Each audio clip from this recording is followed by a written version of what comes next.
오늘 성경 본문의 말씀은 요한복음 12장 1절에서 11절 말씀입니다.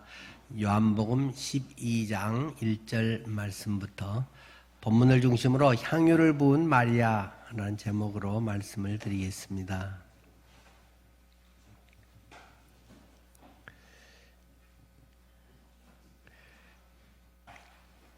6월절 엿새 전에 예수께서 베다니에 이르시니 이곳은 예수께서 죽은 자 가운데서 살리신 나사로가 있는 곳이라. 거기서 예수를 위하여 잔치할세 마르다는 일을 하고 나사로는 예수와 함께 앉은 자 중에 있더라.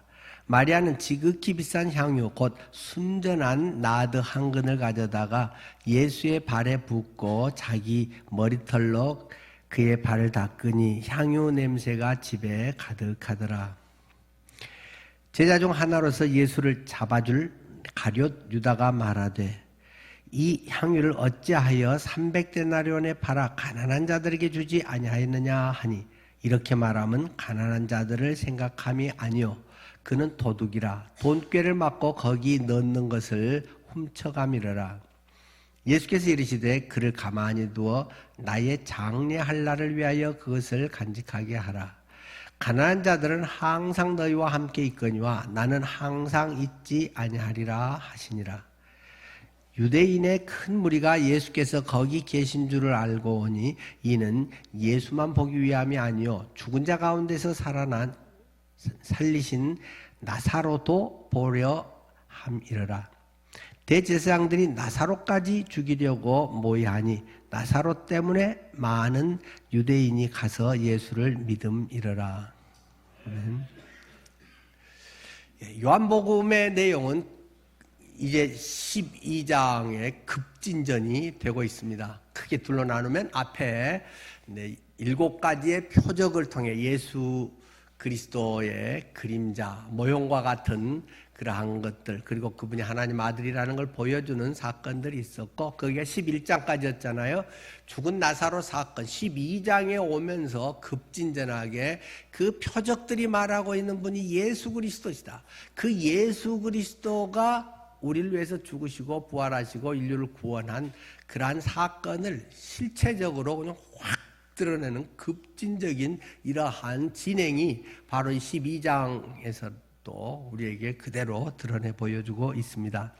앞에 이런 내용이었잖아요. 죽은 나사로를 살린 사건으로 인해서 유대 지도자들이 예수를 죽이려고 모이하니라.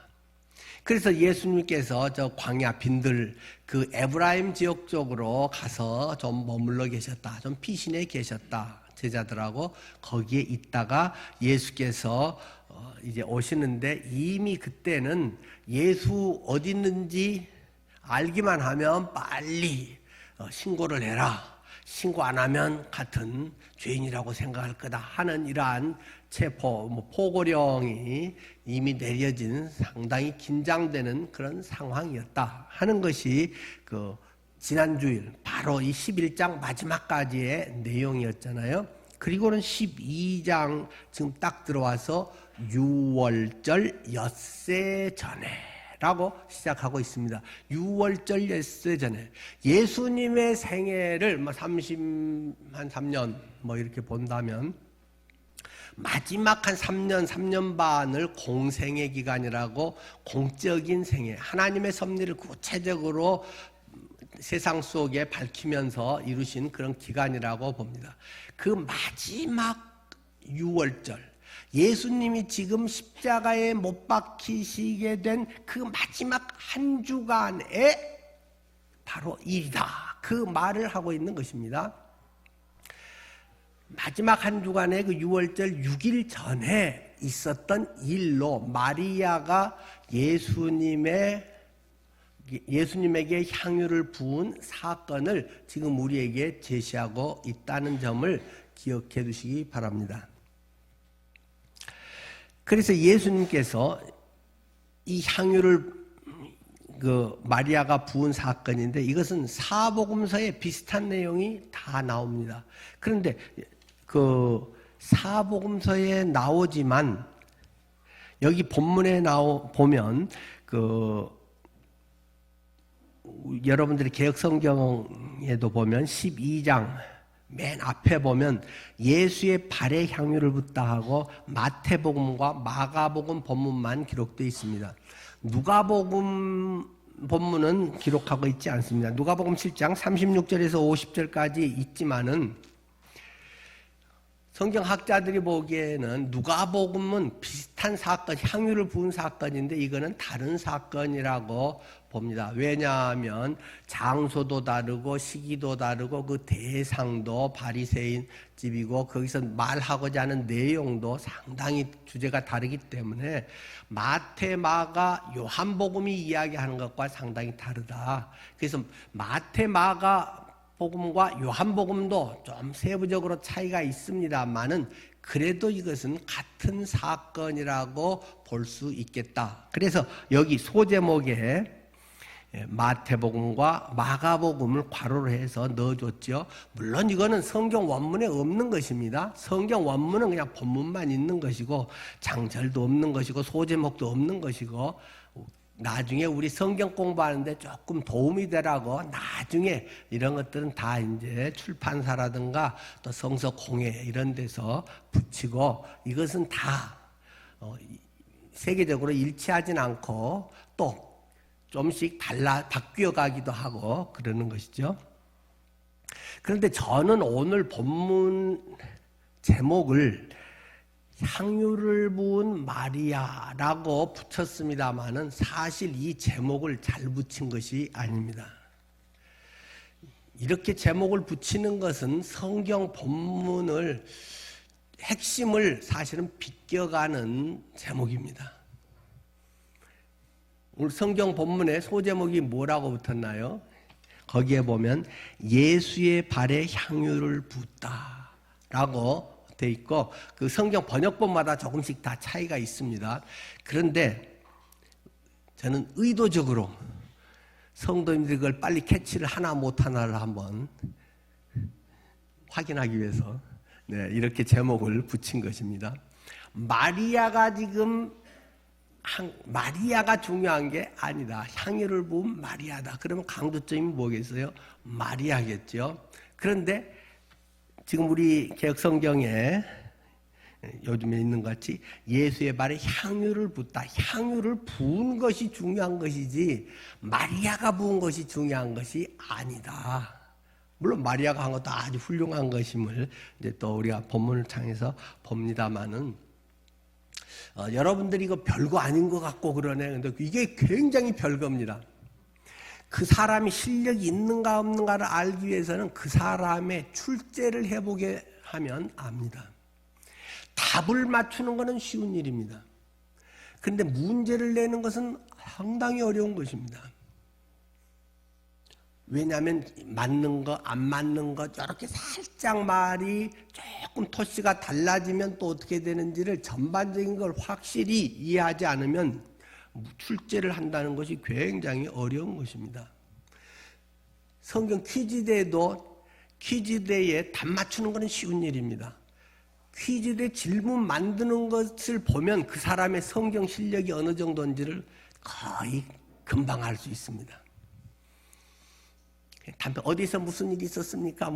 뭐 이런 거 누구랑 했습니까? 이런 거는 그냥 주일학교 애들나 하는 그런 수준이라면 거기 어떤 질문에서 뭘 말하려고 하는가 하는 것을 딱 바로 알지 못하면 좋은 질문을 할 수가 없습니다. 마찬가지로 여러분이 성경 본문에서 제목을 뽑아낸다, 제목을 붙인다라고 하는 것이 그 사람의 실력이 어느 정도인가를 알 수 있는 굉장히 좋은 방법입니다. 전에도 한번 말씀드린 적이 있습니다만 제가 신학교 다닐 때 이게 복음서 교수님이 이런 숙제를 낸 적이 있습니다. 마태복음부터 요한복음까지 4복음서를 전부 거기서 동그라미 시작한 데서 동그라미 끝난 데까지 거기에 소제목을 전부 붙여서 제출을 하라. 그걸 다 해봤더니 거의 얇은 노트 한 건 되더라고요. 사복음서를 전부 읽어가면서 하나하나 소제목을 붙여보니까 뭐 별것도 아니고 뭐 색마다 있는 것이고 하는데 마태복음 끝나고 또 마가복음을 또 해보고 누가복음, 요한복음을 해보니까 성경을 보는 눈이 상당히 달라지더라고요. 아하, 마태복음은 이런 걸 더 하려고 했구나. 제일 실력 없는 사람은 거기에 있은 사건 하나하나 그냥 뽑아내는 거. 그거는 누구나 할 수 있는 아주 그냥 별 실력 없어도 누구나 하는 그런 것입니다. 향유를 부은 마리아. 이런 제목 뽑는 거는 쉬운 일이죠. 뭐 보면 금방 아는 거지 뭐 그까짓 건 뭐가 어렵겠어요? 근데 그 말이 그 말 같은데 예수의 발에 향유를 붓다. 이걸 딱 이렇게 제목 붙인 거 보면 이 사람 상당히 실력 있는 사람이네. 요한복음이나 복음서를 좀 아는 사람이네 라는 걸 딱 알 수 있는 거죠. 이건 이제 성경을 쭉 알아야 이게 잘 붙인 건지 못 붙인 건지를 알고 한번 여러분들께서도 이제 시간 내셔서 할 수 있으면 한번 사복음서를 전부 동그라미 시작한 데서 또 다른 동그라미 시작할 때까지 그거를 전부 한번 소제목을 붙여보십시오. 그러면 처음에 안 보이던 것들이 한참 해나가다 보면 스스로 하고 알아지는 게 되게 많습니다.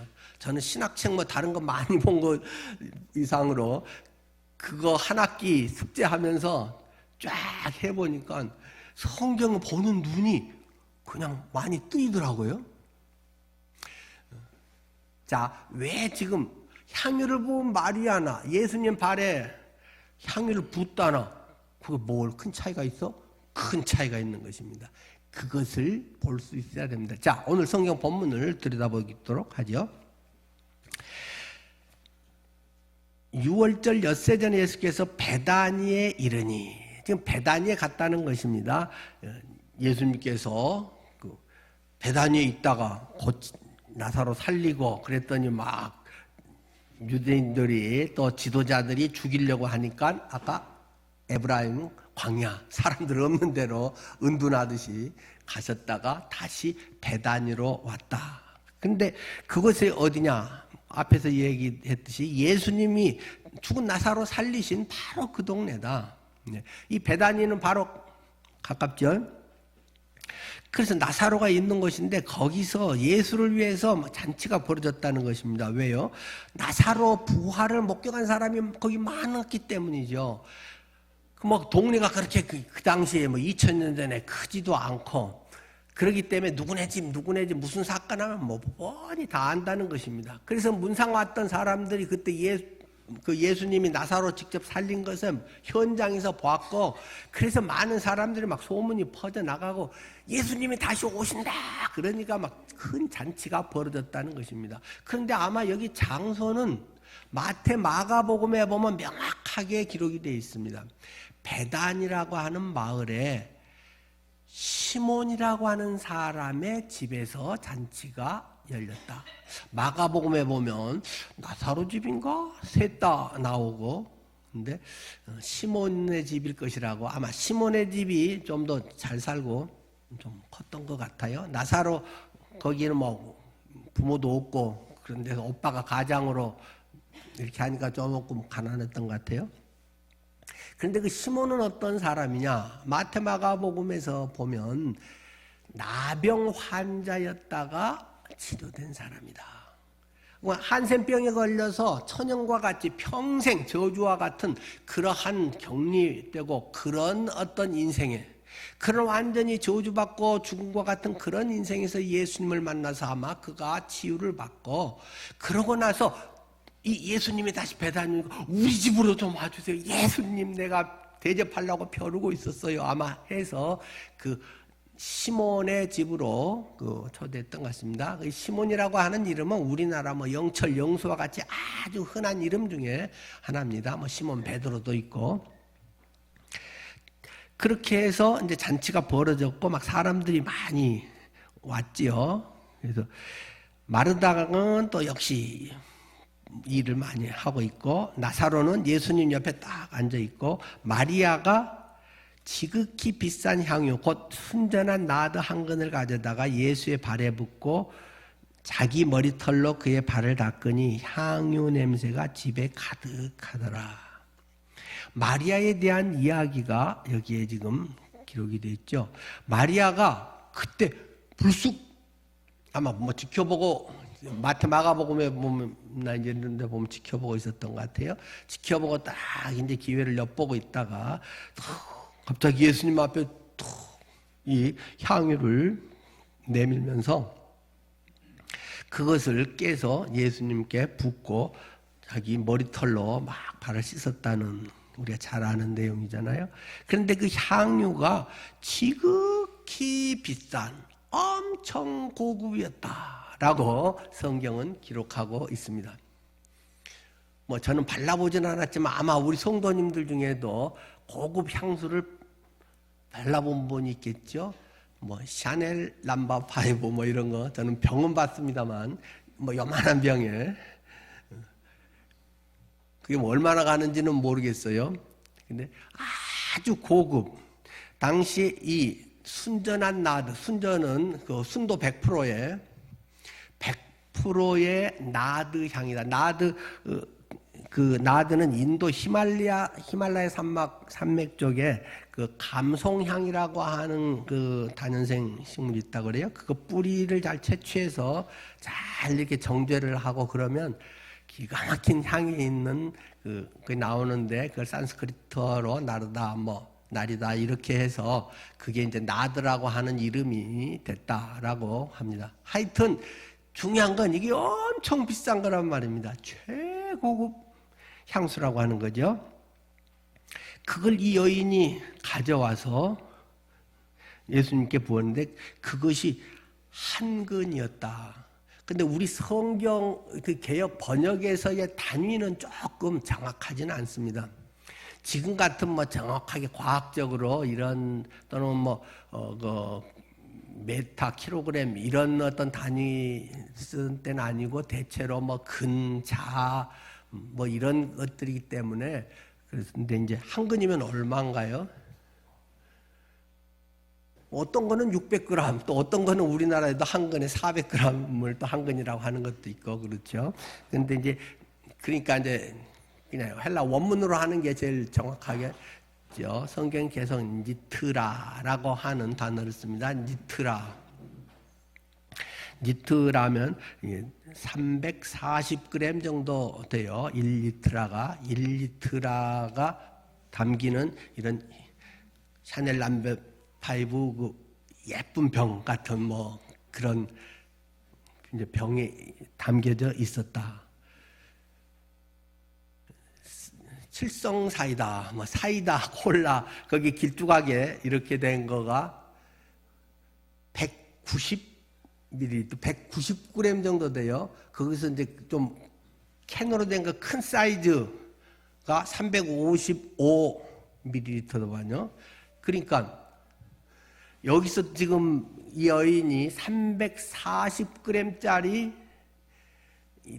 100% 최고급 나드 향을 갖고 왔다는 것은 엄청 많은 거죠.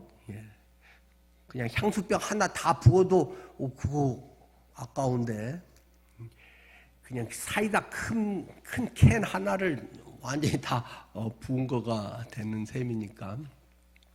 그런데 여기 그것을 발에 붓고, 근데 아마 이제 이걸 세 복음서를 종합하면 마태 마가는 머리에 부었다고 했으니까 머리에 부은 것이 아마 이제 쭉 흘러서 결국 발 밑에 흥건히 고였던 것 같아요. 그것을 마리아가 이제 머리카락으로 이제 발을 깨끗이 이제 막 눈물을 흘리면서 닦았다는 것이죠. 이것이 우리가 아마 잘 알고 있는 본문의 내용입니다. 그런데 이것이 얼마나 비싼 거였느냐? 약 한 3천만 원짜리나 되는 향유였다. 그리고 이것은 지금같이 이 밀봉 작업이 잘 발달해서 나사로 이렇게 해서 풀었다가 좀 쓰고 또 다시 이렇게 또 뚜껑 닫아놓고 이런 게 아니라 아주 고급품들은 향수 이런 거 달아나가기 때문에 한 번에 딱 하고 그냥 머리를 딱 깨가지고 한 번에 다 써야 되는 좀 그런 것이었다 그래요. 그러니까 한 방에 그걸 다 3천만 원짜리를 쏟아부어가지고 예수님의 발을 닦았다. 여자의 대표적 상징이 주로 머리카락 같은 거 아니겠어요? 그래서 머리를 막 이렇게 그 헤어스타일을 다양하게 하기도 하고, 감정의 변화가 있으면 머리 카트를 막 짧게 하기도 하고, 여자들은 그 머리카락에, 그리고 제가 볼 때는 별 차이 없는데 아내가 어떨 때는 미장원 갔다 하더니 머리가 오늘 잘 안 나와서 어쩌고 저쩌고 뭐. 제가 볼 때는 지난번이나 지금이나 그게 그거 같은데 자기는 뭐 어쩌고 저쩌고 한단 말이에요. 본인은 특히 머리카락의 여자들은 상당히 그 예민한 감성이 또 담겨 있잖아요. 근데 가장 지저분한 발, 먼지 묻은 발을 가장 상징적이고 고귀한 머리카락을 걸레 삼아서 예수님의 발을 막 닦았다는 것이죠. 닦으면서 얼굴을 보면서 닦았겠어요? 머리를 땅에 완전히 방바닥에 쳐박고 이렇게 해서 보이는 것도 하나도 없이 머리카락으로 막 했겠죠. 아마 진정한 헌신은 그런 거 아닐까 싶습니다. 눈치 봐가면서 아까웠던 거 즉흥적인 게 아니고 얼마나 몇 년을 모았겠어요. 부잣집도 아닌데 또 결혼 지참금으로도 옛날 많이 썼다고 하는데 그것을 이 3천만 원짜리 몇 년짜리 이 적금을 들어가지고 3천만 원을 적금을 타가지고 홀랑 한 방에 예수님께 3천만 원을 쏟아 부어버린 그런 셈이잖아요. 이것을 보고 있는 사람들의 반응은 어떻겠습니까? 근데 우리가 잘 알고 있듯이 거기에 대한 반응을 성경은 또 여러 가지로 말씀해 주고 있습니다. 제자 중 하나로서 예수를 잡아줄 가룟 유다가 말하되 이 향유를 어찌하여 300데나리온에 팔아 가난한 자들에게 주지 아니하였느냐 하니, 이렇게 말하면 가난한 자들을 생각함이 아니요 그는 도둑이라 돈꾀를 맞고 거기 넣은 것을 훔쳐가미러라.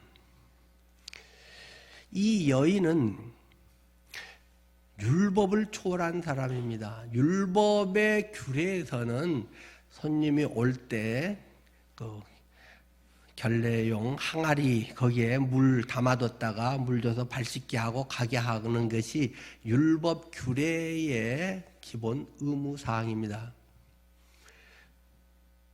그런데 이 여인은 그런 율법적인 이것을 훨씬 뛰어넘어서 그 비싼 향유를 쏟아붓고 머리카락을 걸레로 삼아서 닦았다. 율법과 은혜가 얼마나 큰 차이인가. 해야 할 것을 당연히 하는 것, 그것은 율법의 한계 안에 있는 것입니다.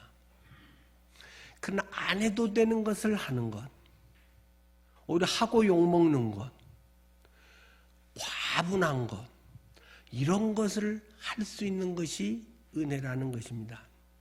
오해는 마십시오. 교회에다가 뭘 많이 바쳐야 막 은혜 된다, 그런 말 아닙니다.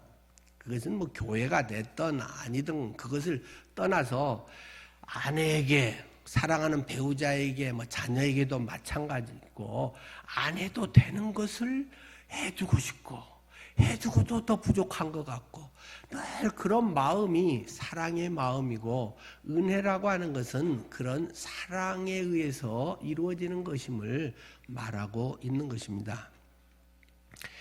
이 마리아가 그걸 안 했다고 해서 누가 잡아가겠습니까? 예수님이 찾아와서 네 오빠 살려냈는데 니들은 그냥 아무것도 안 하냐? 이렇게 예수님이 혼내겠습니까? 전혀 안 했는데도 모두의 예상을 다 깨뜨리고 이 마리아는 그러한 일을 했다는 것입니다. 율법과 은혜를 우리에게 살짝 또 암시해 주는 것 아니겠습니까? 뭐 자세한 것들은 많이 있지만 시간 관계상 넘어가기로 하고요. 자, 이것을 본 사람 중에 가룟 유다가 이 향유를 어찌하여 300데나리온에 팔아서 가난한 자들에게 주지 아니하였느냐. 야, 이 3천만 원짜리나 되는 것을 가난한 사람들에게 주면 얼마나 좋겠어. 지금 우리 뉴스를 봐. 맨날 하루에 한 끼 겨우 먹는 사람들이 얼마나 많아. 뭐 월드비전, 뭐 굿네이버스 뭐 이런 데 보면 막 그 흙탕물 먹는 아이들 그런 모습, 그 어려서 학교 못 가고 뭐 돌 깨는 일로 입에 풀칠하고 사는 아프리카 아이들, 또 우리나라에도 뭐 곳곳에 그런 애들이 엄청 뭐 한 달에 2만 원, 한 달에 10,000원 뭐 이렇게 정기적으로 뭐 해 주십시오. 광고가 얼마나 많이 나옵니까? 우리들 주변에 가난한 사람들이 얼마나 많이 있습니까? 다 우리가 사정을 몰라서 또 그렇지. 이 말이 얼마나 좋은 말일까요? 가난한 자들한테 주면 되지. 야, 3천만 원을 한 방에 날려버리냐? 하는 것이 가룟 유다의 물질관, 가치관이었다고 하는 것을 말해주고 있습니다. 우리가 말로는 휴머니스트도 얼마든지 될 수 있고 정말 사랑 많은 사람이다, 가난한 자들의 친구다, 정의파다, 뭐 여러 가지 말을 많이 할 수 있지만 자칫하면 그런 것이 정치인들이 되기 쉬운 것입니다. 유대 정치인들은 그렇게 지금 그들에게 그런 식의 태도를 취하고 있는 것을 성경 계속 보여주죠. 그들은 자신의 가장 귀한 것은 내놓지 않냐고 남이 하는 것에 대해서 잘하네 못하네 뭐 이래야 되네 저래야 되네 그것을 비난하고 비판하는 인물들이 항상 우리들 주변에는 있기 마련입니다. 뭐 교회도 마찬가지 아닐까요? 우리 운영위원회든 뭐 재직회든 뭐 할 때 그걸 왜 거기다가 써요? 아이고 가난하고 어려운 사람들 많은데 뭐 하면서 얼마든지 안건 낼 수 있고 실제 그런 것들은 다 사실이잖아요. 그러나 예수님은 여기에 대해서 뭐 다 모든 케이스에 대해서 그런 말한 건 아닙니다만 여기에 대해서 이런 사람들을 대해서 이렇게 이야기합니다. 위선자, 도둑놈. 남 앞에는 굉장히 좋은 말하고 가난한 사람들 위하고 어쩌고 뭐 그런 것 같은데 이 도둑놈아, 이 위선자야. 바로 그게 6절에 나와 있잖아요. 이렇게 말하면 가난한 사람들을 진짜로 생각해서가 아니라 이 유다는 도둑놈이라서 그런 소리를 하고 있는 것이다. 이 12제자의 그 재무 담당을 하고 있었던 유다는 돈꾀를 맡고 있어서 거기 넣는 것을 훔쳐감이라. 이걸 이제 요한복음이 예수님 돌아가시고 한 50년 후쯤 써졌다고 그랬잖아요. 그러니까 아마 당시는 요한도 이거 몰랐던 것 같아요. 그런데 한 50년 이제 돌아가시고 한참 지나서 이게 이제 장부 정리를 해보고 여러 가지 보니까 많이 비네 이거. 장부 이중장부 썼네. 근데 이런 것들이 이제 다 알려졌던 것 같아요. 그래가지고 가룟 유다가 돈 많이 빼먹었구만. 앞에서는 그럴듯한 명분을 많이 내세웠는데 지 뒷돈 챙겼네 하는 것에 그는 도둑놈이라. 돈깨를 맞고 거기에 넣은 것을 이 가룟 유다가 훔쳐먹었구만. 지금 그런 얘기를 나중에 지내서 설명을 여기다가 덧붙여 써놓은 것입니다. 뭐 저 같은 사람은 특히 더 조심해야 될 일이겠죠. 특히 앞에서 뭐 하고 굉장히 좋은 명분을 대는 것은 쉬운 일입니다. 그럴듯한 명분을 해도 이 시대에 우리가 이런 귀한 것으로 이걸 해야죠. 그런 말하기는 쉽습니다. 근데 가만 보면 이 제자도 가룟 유다는 지는 100만 원도 안 보태놓고 그 여인이 주님을 사랑해서 3천만 원 한다는데, 그래서 미리 그것도 진즉부터 적금 넣어가지고 수년에 그 여인이 3천만 원을 만들려면 몇 년이 걸렸겠죠. 그렇게 해서 주님께 드리는데, 잘했다, 참 본받는다, 부럽다, 나도 그럴 날이 있으면 너무 고맙겠다, 이러기보다는 야, 더 좋은 데 쓰지, 그렇게 하냐 하는 것을 뒷담화하고 있다는 것입니다. 자기 돈으로 여러분도 많이 벌어서 마음대로 할 수 있기를 바랍니다. 그러나 나는 100만 원도 안 내면서 이래야지 저래야지 해가면서 비난하는 것은 속 보이는 일이 될 가능성이 있고, 명분을 그렇게 해서 저 사람은 참 어려운 사람들을 잘 챙겨, 어려운 사람들을 생각해, 남의 평판은 그렇게 있는 것 같으면서 그런 것은 못된 짓이다라는 것을 성경은 우리에게 이야기하고 있기도 합니다. 자, 그러면서 여러분이 이 4절에 한 부분을 주목해 주시면 고맙겠어요. 제자 중 하나로서 예수를 잡아줄 가룟 유다가 말하되 라면서 300데나리온 가난한 사람 주지, 이런 얘기를 했다는 것입니다. 왜 근데 굳이 가룟 유다에 대한 설명으로 관형사로 꾸미면서 예수를 잡아줄 가룟 유다라고? 여기서 지금 아직 죽이지도 않았는데, 실제 팔아먹었으면 예수를 팔아먹은 잡아준 가룟 유다, 그렇게 하면 또 모르는데, 아직 여기서 그런 것도 하지도 않았는데 왜 여기서는 갑자기 이 이야기를 하는 것일까요? 그리고 아까 제가 소제목을 붙였다 그 얘기를 했지만, 향유를 부은 마리아가 초점이라면 마리아에 대한 얘기가 좀 길어졌어야 되지 않을까요? 근데 3절 한 절밖에 없습니다. 그 마리아에 대한 구체적인 것은, 마리아가 지극히 비싼 향유 곧 순전한 나도 한 그릇 가져다가 예수의 발에 붓고 자기 머리털로 그의 발을 닦으니 향유 냄새가 집에 가득했다. 요거 한 절 딱 읽고는 바로 뒷절에 이어서 하는 말이 제자 중 하나로서 예수를 잡아줄 가룟 유다가. 그냥 가룟 유다라고 하면 좋잖아요. 예수를 잡아줄 가룟 유다. 지금 무엇을 말하고 싶고 무엇이 지금 어떻게 진행되고 있다는 것을 이 대본은 지금 우리에게 설명하고 있는 것입니까? 7 표적의 마지막 절정인 나사로 죽음 사건은 마리아 향유 부은 사건, 그것에서 바로 이어서 이 다음 절은 곧바로 십자가를 향해서 얼마나 급속히 지금 달려나가고 있는가를 말해주는 것입니다. 향유 부은 사건이 있어서 근데 예수를 잡아 죽일 거래. 그러면서 오늘 본문 바로 뒤에 이어지는 본문은 무엇입니까? 호산나 사건입니다. 나귀 타고 가신 예수님을 사람들은 종려나무까지로 호산나 호산나 너무 잘 알고 있잖아요. 바로 그리고 이 며칠 후에 십자가에 못 박아 죽여버린다는 것입니다. 그 일이 얼마나 급속도로 나사로 살린 이 기적적인 놀라운 영광받을 만한 사건, 그리고 향유로 통해서 주님께 우리가 이렇게 헌신해야 됩니다. 주님에 대한 사랑을 온전하게 자기의 모든 걸 바쳐서 미리 준비해서 고스란히 자기의 모든 걸 내려놓고 그 더러운 발을 머리카락으로 걸레 삼아서 닦았습니다. 그런데 갑자기 예수를 잡아줄 가련입니다.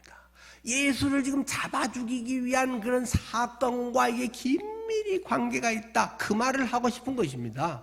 나사로가 지금 마리아가 그렇게 훌륭한 일을 하고 있는 건 사실인데, 초점이 복음서에서 지금 우리에게 말해주고 싶은 것은 예수 죽일 일을 지금 이야기하고 있다는 것입니다. 구체적으로 설명이 되어 있죠. 7절 예수께서 이르시되 그를 가만히 둬라. 나의 장례할 날을 위하여 그것을 간직하게 하라.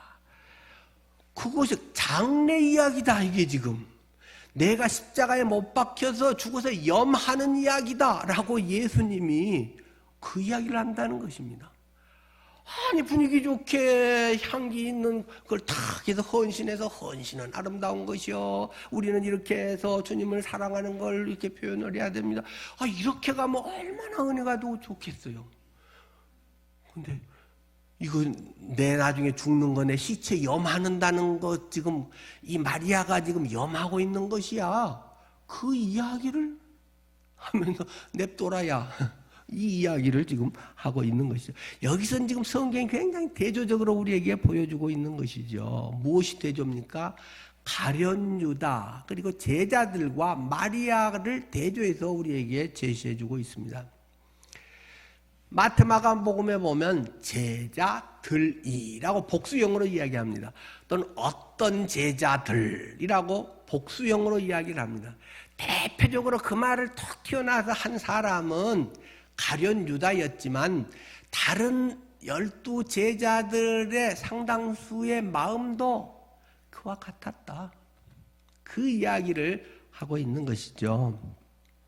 그런데 이때가 사역 초기도 아니고, 그래서 갈릴리 혼인잔치에 처음 사흘 후에 제자로 부르고 3일 있을 때 이때가 아니고 지금 이제 신학교 졸업할 때란 말입니다. 3년의 신학대학원 과정을 마치고 예수님이 이제 야, 니들 3년 반이나 나를 따라다니면서 고생해 가면서 참 많이 했어. 실물 실습도 하고 많은 걸 했어 하고 이제 졸업장을 이제 곧 받을 그 막판인데 제자들의 가치관, 제자들의 실제 모습이 어땠는가를 여기서 지금 쫙 엑스레이를 찍어서 보여주고 있는 것이란 말입니다. 그들은 준비한 것도 없습니다. 주님을 덜렁덜렁 따라다니기만 했지. 나 예수 믿어요, 교회 다녀, 주일날이면 교회 가네, 이러지. 그냥 습관적으로 교회만 덜렁덜렁 다닌다는 것입니다. 주님에 대한 사랑도 별로 없고 열망도 없고 말씀에 대한 생명력도 별로 없고 그냥 그렇게 해서 주일이네, 가야 말어, 가야지, 봉사해 말어, 안 하면 또 그렇지. 생명력도 없고 재미도 없고 하는 것에 대해서 기쁨도 별로 없고 야 하고 시간 때우면 끝. 3년이나 그 예수님에게 직접 교육을 받았던 그 제자들도 이런 모습이 되고 있다. 준비성도 없고 죽음에 대한 이해도 모르고 예수님이 그 전에도 몇 번이나 내가 죽었다가 다시 살아날 것이다 몇 번이나 이야기했는데도 그런 건 별 관심이 없습니다. 높은 자리에 언제 올라가나 이제 뒤에 계속 나오지요. 세족식 끝나고 이제 기도하러 가는데 가면서 주제 토론이 야, 우리 중에 서열이 누가 제일 높으냐, 그거 따지고 누가 큰 자냐, 그거 따지고 있었다. 성경은 다 그거 까발려 놓잖아요. 과연 그들이 제자로서의 준비되고 하고 오랫동안 하는 것도 그냥 습관적이고 그냥 그 속에 생명력도 없고 한때는 기적이 일어났고 주님 기적이 일어났어요 난리를 쳤는데 언젠가부터는 맹맹한 그런 신앙생활, 주님에 대한 감정도, 주님에 대한 헌신도, 주님에 대한 어떤 모습도 직장에서도 가정에서도 찾아보기 어려운 그런 모습으로 점차 변해져 가고 있는 것이 아닌가. 그런데 이 마리아라고 하는 여인을 대조시키면서 이 마리아는 준비되어 있는 사람이다. 어떻게 하면 주님의 사랑을 내가 표현하지? 내가 할 수 있는 최선의 최고의 것은 무엇이지? 그걸 찾고 모으고 한 것을 주님 앞에 가지고 와서 그나마 많이 됐다가 초점이 아니라 그것을 주님께 온전히 드려서 주님의 장례를 예비했다. 죽은 자의 시신을 이렇게 향유로 닦는 거잖아요. 실제로 예수님 돌아가실 때 니고데모가 모략과 침향석 침향과 모략 섞은 거, 그 알로에와 유향 섞인 거, 그 100근 정도 가져왔다 그랬잖아요. 한 33kg 정도를 가져왔어요. 그렇게 해서 이제 예수님 실제적으로 염했고, 그것 전에 이 여인이 내 염을 미리 지금 하고 있는 것이다. 이 사건은 니들이 얼마나 뭐 헌신을 하고 나를 얼마나 뭐 사랑하고 그 정도의 문제가 아니라 이 여인의 일은 내 장례를 치르고 있는 거야 지금. 그 이야기를 하고 있는 것입니다. 근데 한번 질문을 해보겠습니다. 이 마리아가 예수님이 앞으로 십자가에서 돌아가셔서 그렇게 되고 장례를 치를 텐데 이것이 지금 장례를 치르는 염하는 것이다. 이렇게 알고 했을까요? 모르고 했을까요? 모르죠, 뭐. 기록 안 됐으니까. 근데 아마 우리 생각에 다 알고 하지는 않았을 것 같아요. 그 정도, 적어도 그 전에 한 3번 정도는 또 말씀하셨기 때문에, 또, 그것도 어렴풋이 마음에 남아뒀을지는 모르겠는데, 제대로 그것을 몰랐을 수도 있죠. 그러나 여러분 기억하십시오. 히브리서 13장 1절 2절은 이런 말씀이 있습니다. 형제 사랑하기를 계속하고 손님 대접하는 일을 잊지 마라. 이로써 부지 중에 천사를 대접한 이들이 있었느니라. 누구 이야기입니까? 아브라함과 롯 사건에 대한 이야기입니다. 흔히 하나님이 환생을 하셔서 하나님이 또는 쫙 어떤 사람 모습으로 이렇게 쫙 오는 걸 내가 알고 이렇게 섬기고, 아브라함이 그때는 몰랐어요. 나그네가 가고 당시의 관습으로는 나그네는 무조건 최고의 대접을 하고, 그런 지역에서 그런 것들이 서로 룰이 있어야지. 어디 뭐 경찰서도 없고 어디 신고도 할 데도 없고 서로를 살리는, 그건 그 광야 목축하는 사람들이 아주 기본 룰이거든요. 지금도 그 이슬람에 그런 거 많이 하잖아요. 베두인족들은 마찬가지고요. 롯도 그렇게 해서 천사인 줄 모르는데 나중에 이야기하다 보니까 내년에 네 아들이 있을 것이다. 뭐 이래가지고 나중에 보니까 천사다. 뭐 그런 얘기를 이제 그 톨스토이 뭐 그 동화 많이 하잖아요. 성탄 크리스마스 전날에 예수님 오세요 했더니 한 노파가 오고 뭐 이렇게 이제 여러 사람 왔는데 예수님 온다고 했는데 왜 안 와요? 내가 노파의 모습으로 찾아갔노라. 뭐 이제 이런 그 톨스토이 이야기에 뭐 많이 나오는 거잖아요. 오늘도 주님은 그렇게 하시지 않겠어요? 물론 그분이 막 우리 같은 껍데기 몸을 입고 이렇게 하지는 않겠죠. 예수님께서도 양과 염소의 비유를 하면서 이 얘기했잖아요. 내가 배고플 때 너희가 먹을 것을 주었다. 내가 감옥에 있을 때 너희가 나를 찾아봐 줬다. 목마를 때 마실 걸 주었다. 언제요? 나 그런 적 없어요. 내가 언제 주님을 그렇게 했어요? 아니다. 소자에게 한 것이 곧 내게 한 것이니라. 소자는 별 볼 일 없는 사람, 하찮아 보이는 사람, 그 사람이 우리 교회에 별 도움이 안 될 것 같은 사람, 그런 사람에게 하는 것이 예수님께 하는 것이다. 그러나 이제 저 같은 좀 속물들은 사실 좀 이게 감각적으로 이제 저 사람은 좀 도움이 되겠네. 이러면 더 가까이 하려고 하는 그런 속성이 있겠죠. 저 사람은 헌금 많이 하면 교회에 도움이 되겠네요. 사회적으로 이런 직분이 좀 있어서 저 사람은 또 뭐 전도를 잘하겠네요. 저 사람은 뭐 학위가 이렇게 있으니까 우리 교회에 이런 사람이 있어 하겠네요. 근데 교회는 그러면 될까요? 안 될까요? 교회는 그러면 안 됩니다. 근데 그게 쉬워요? 안 쉬워요? 대답한 사람은 그렇게 살아요? 안 살아요? 그렇게 못 살지라도 그래도 교회는 그래야 되는 거 아닐까요? 세상에서도 그런 차별 등급들이 많은데 교회마저 그러면 되겠어요? 성경에서 야 내가 밥 사줬는데 그 사람이 고마워 나도 한번 살게 하고 같이 먹으면 쌤쌤이다. 그러면 남는 게 뭐냐? 니들끼리 그냥 주고받거지. 밥 못 사줄 사람한테 밥 사줘라. 갚을 수 없는 사람에게 해줘라. 그래야 하늘에 너희의 상급이 쌓이는 것이다. 그것을 자꾸 우리가 명심했으면 좋겠어요. 교회는 물론 도와달라고 하는 분들이 종종 있기도 하고, 또 어떤 습관적으로 얌체적으로 또 뭐 아주 협박하고 뭐 약간 막 유리창도 깨고 제 뭐 멱살도 잡고 뭐 이런 사람도 이제 있긴 있었지만은 뭐 그럼에도 불구하고 할 수 있는 최선을 교회는 해야 되지 않을까요? 그러나 무조건 잘해준다고도 좋은 건 아닙니다. 어떤 사람은 제가 되게 단호하게 뭐 한 사람도 있어요. 몇 번 이렇게 잘 해주는데 너무 이용해 먹으려고 작정하고 덤벼든 사람들은 또 그럴 때는 강하게 또 좀 다스려야 할 필요는 있고 그런 게 이제 쉬운 건 아닙니다만은 그러나 기본적으로는 교회는 손해보는 데다.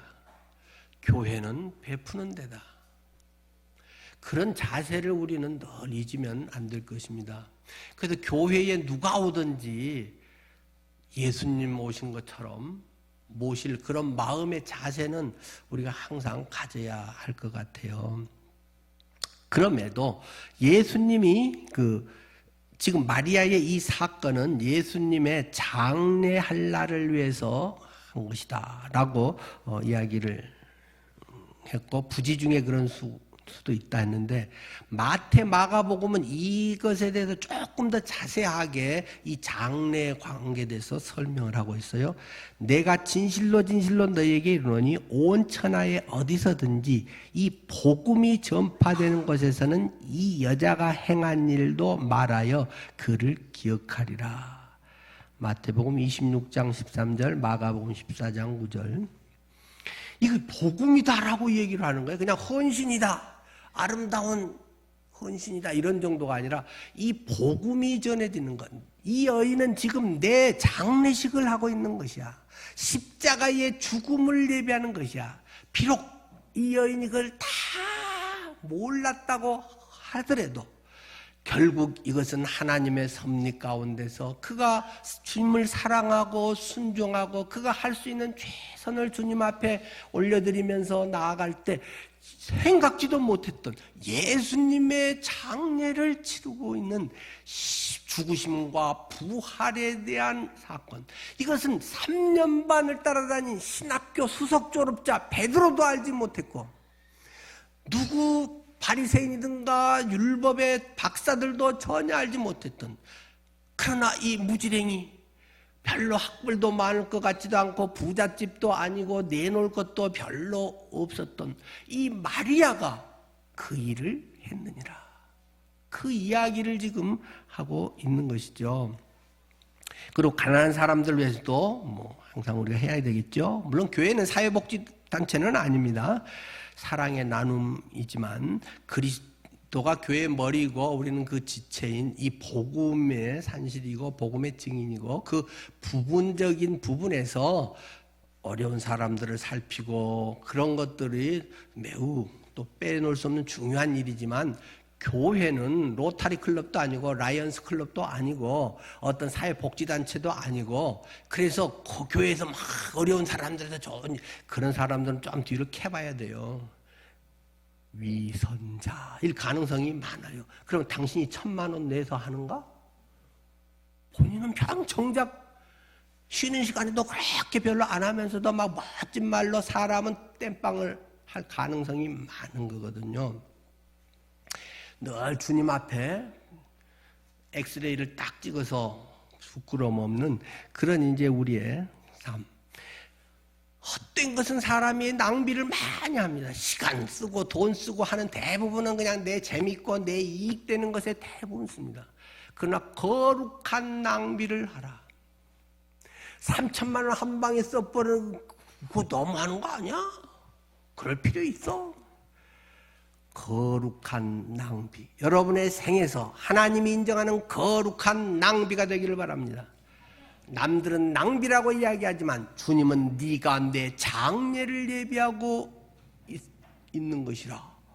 이렇게 주님을 사랑하는 진실한 마음의 사람, 그것을 교회에다가 물론 하면 고맙죠. 그러나 굳이 교회 안 해도 됩니다. 여러분이 할 수 있는 가장 최선의 곳에다가 여러분이 기도하면서 드리면 됩니다.